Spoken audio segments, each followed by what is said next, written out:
सबसे फास्ट आप CSC का जो पोर्टल है वो आप ओपन कर लीजिए और उसके बाद आपको क्या करना है, सिंपल आप सर्विस पे क्लिक कीजिए और सर्विस पे क्लिक करने के बाद यहाँ पे आप देखिए पासपोर्ट का जो ऑप्शन है वो यहाँ पे मैं आपको दिखाता हूँ।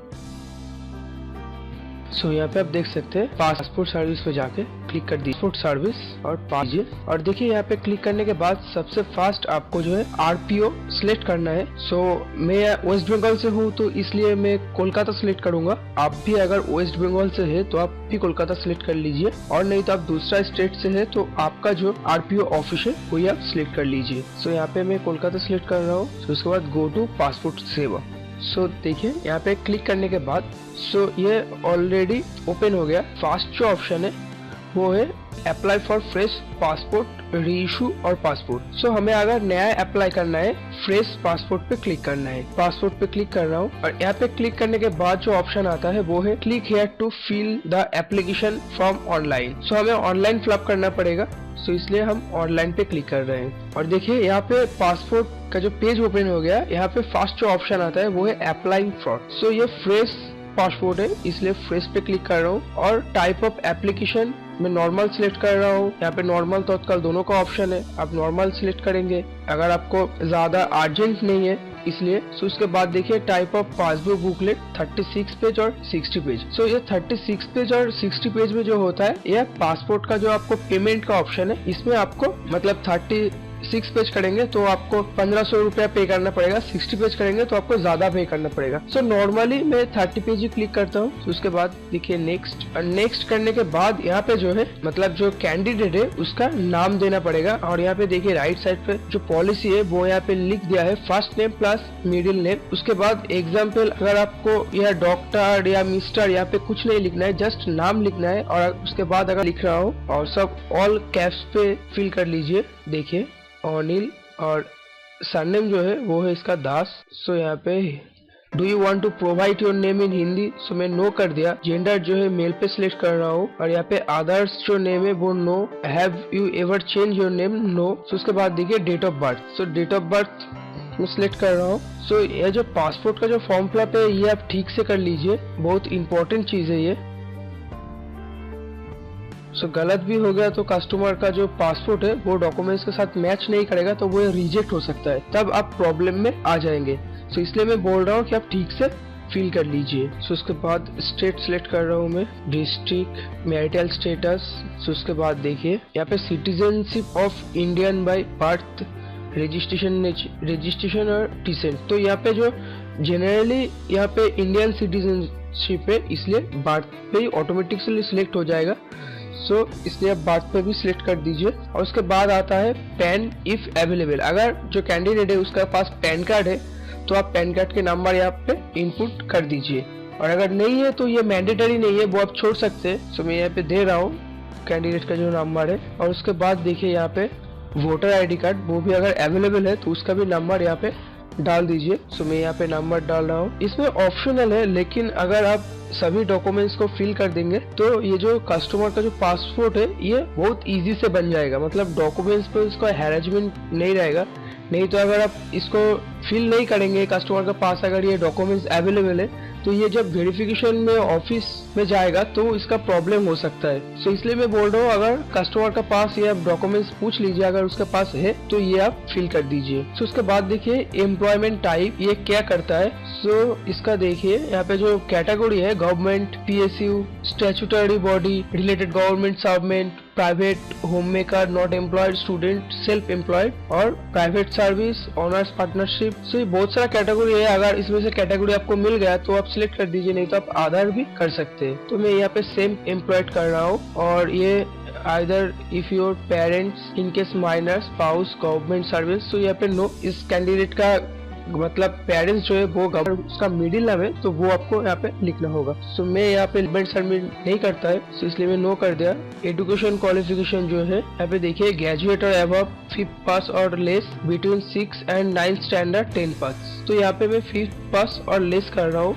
और यहाँ पे जो applicant eligible for non ECR category, यहाँ पे आप सिलेक्ट करेंगे क्लिक हियर पे तो यहाँ पे आपको डिटेल्स मिल जाएगा। देखिए विजुअल मार्क्स का जो ऑप्शन है, सो यहाँ पे अगर उसका फेस पे या बॉडी पे कोई मतलब आइडेंटिफाई करने वाला कुछ मतलब मार्क्स है तो यहाँ पे आप लिख दीजिए, और अगर नहीं है तो यहाँ पे नो कर दीजिए। तो उसके बाद देखिए आधार नंबर ये अवेलेबल है तो इसका आधार नंबर भी डाल दीजिए। तो मैं यहाँ पे डाल रहा हूँ। तो देखिए यहाँ पे आधार नंबर डालने के बाद तो उसके बाद जो ऑप्शन आता है ये I the holder of above mention Aadhaar number hereby my given consent for passport seva obtained my Aadhaar number name and fingerprint authentication with UIDI. I have no objection using my identifier and biometric information for validation with Aadhaar database only of the purpose of authentication.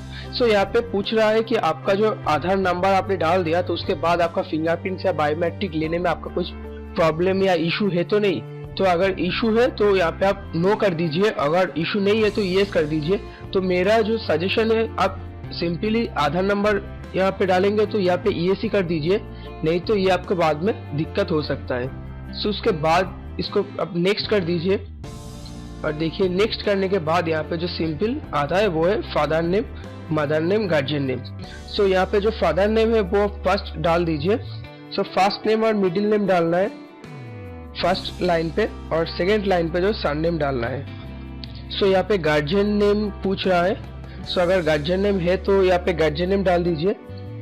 सो ये actually married है तो इसलिए इसका जो father और mother है दोनों का डेथ हो गया, तो इसका वाइफ ही अभी इसका गार्जियन होगा। तो यहाँ पे आप इसका वाइफ का नाम डाल दीजिए। तो अगर आप स्टूडेंट का कर रहे हैं तो आप फादर या मदर जो भी लीगल गार्जियन है उसका डिटेल्स यहाँ पे डाल दीजिए।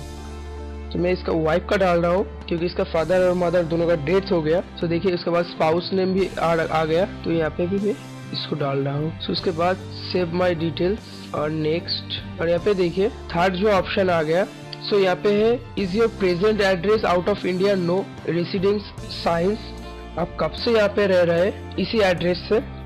सो यहाँ पे क्या उसका जो डेट ऑफ बर्थ है इसी का हिसाब से वो यहाँ पे रह रहा है। तो जनवरी वो आपको साल यहाँ पे देना पड़ेगा 65, और यहाँ पे सिंपल उसका जो एड्रेस है वो यहाँ पे देना होगा। सो यहाँ पे मैं उसका जो एड्रेस है वो यहाँ पे डाल रहा हूँ। उसके बाद यहाँ पे city, state, district, police station, pin code number. उसके बाद आता है कस्टमर का जो कैंडिडेट है उसका मोबाइल नंबर।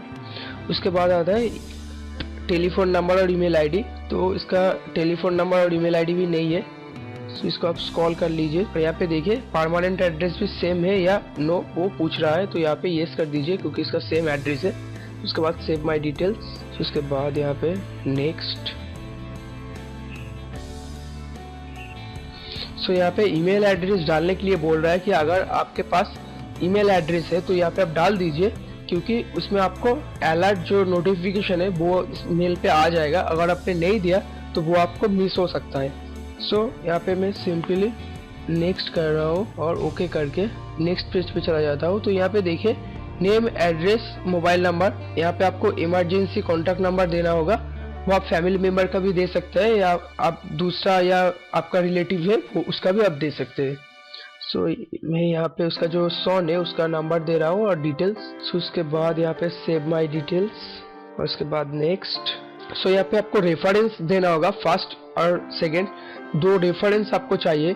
सो इसलिए फर्स्ट रेफरेंस जो है मैं उसका नाम दे रहा हूँ यहाँ पे। इसका जो मोबाइल नंबर है वो भी यहाँ पे देना होगा। उसके बाद सेकंड रेफरेंस नंबर, उसका भी मोबाइल नंबर। उसके बाद एक बार आप कंफर्म कर लीजिए। उसके बाद सेव माय डिटेल्स, उसके बाद नेक्स्ट कर दीजिए।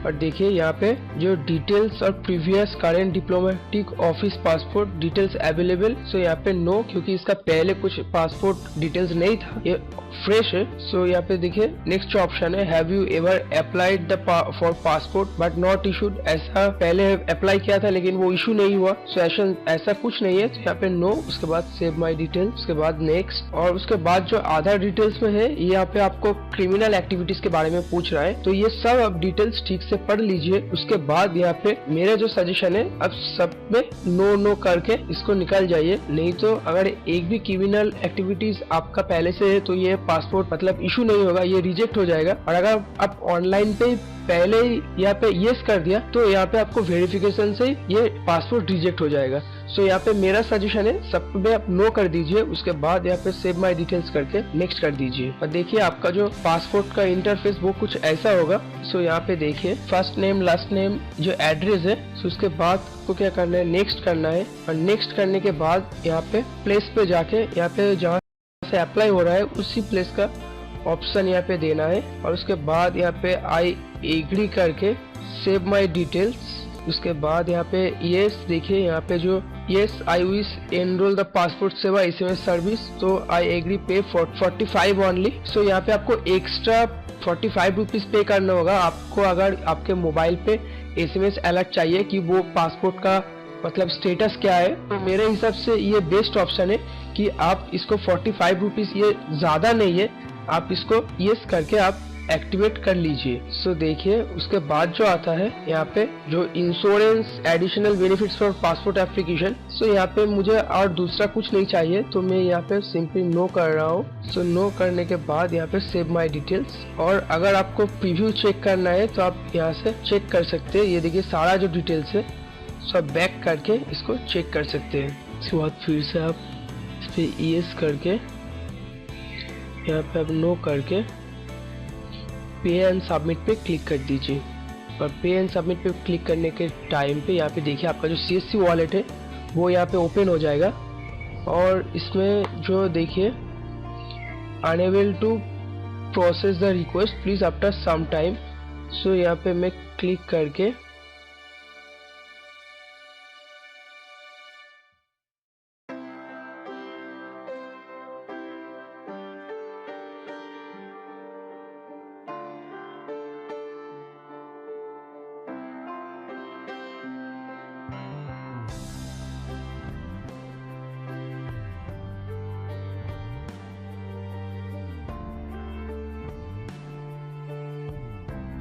सो देखिए यहाँ पे नाउ एंड सबमिट पे क्लिक करने के बाद आपका जो CSC वॉलेट है वो ओपन हो जाएगा। और यहाँ पे फर्स्ट जो है आपका CSC का जो पासवर्ड है वो आपको देना पड़ेगा। उसके बाद आप क्लिक कर लीजिए। और क्लिक करने के बाद आप देखिए नेक्स्ट जो पिन का ऑप्शन आएगा, यहाँ पे आपको वॉलेट पिन देना पड़ेगा। सो पे क्लिक कर दीजिए। और पे क्लिक करने के बाद आपको जो पोर्टल है इस पोर्टल से 42 रुपीज कट जाएगा। उसके बाद पे एंड शेड्यूल पे क्लिक करके आप ऑनलाइन पेमेंट या चालान कोई भी ऑप्शन चूज कर सकते हैं। सो आप ऑनलाइन पे क्लिक करके यहाँ पे सबमिट कर दीजिए। और उसके बाद PSK या RPO आपको सिलेक्ट करना है ऑफिस। और उसके बाद कैप्शन कोड देके नेक्स्ट। और नेक्स्ट पे क्लिक करने के बाद यहाँ पे देखिए जो अपॉइंटमेंट डेट है वो आप सेट कर सकते हैं।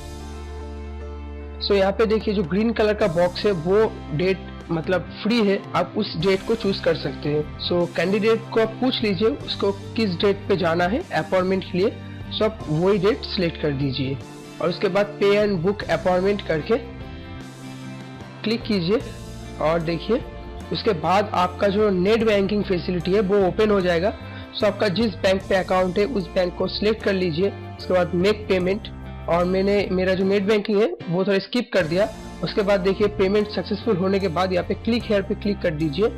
और आपका जो पासपोर्ट का जो पेमेंट है वो यहाँ पे सक्सेसफुली देखिए पेमेंट हो गया। उसके बाद प्रिंट एप्लीकेशन रिसिप्ट, इस पे क्लिक कर दीजिए। और ये टोटल प्रोसेस कंप्लीट करने के बाद आपको कस्टमर का कुछ डॉक्यूमेंट्स देना होगा। सो ये देखिए ये जो अपॉइंटमेंट है एप्लीकेशन स्लिप, इसको आप प्रिंट करके दे दीजिए। और ये तीनों पेज में है, तीनों पेज ही दे दीजिए। सो उसके बाद व्यू एंड सबमिट पे क्लिक कीजिए। और क्लिक करने के बाद कस्टमर का नेम सिलेक्ट करके आप दूसरा जो व्यू एंड सबमिट प्रिंट है वो आप दे दीजिए। व्यू सबमिट फॉर्म प्रिंट करके देने के बाद आप देखिए पेमेंट रिसिप्ट, इस पे क्लिक करके इसको भी आप प्रिंट करके दे दीजिए। सो ये तीनों डॉक्यूमेंट्स आपको देना है, एक है सबमिट फॉर्म, दूसरा है पेमेंट रिसिप्ट और है एप्लीकेशन रिसिप्ट। ये तीनों डॉक्यूमेंट्स देने के बाद कस्टमर को ये लेके जाना होगा ऑफिस में और ये वेरीफाई हो जाएगा।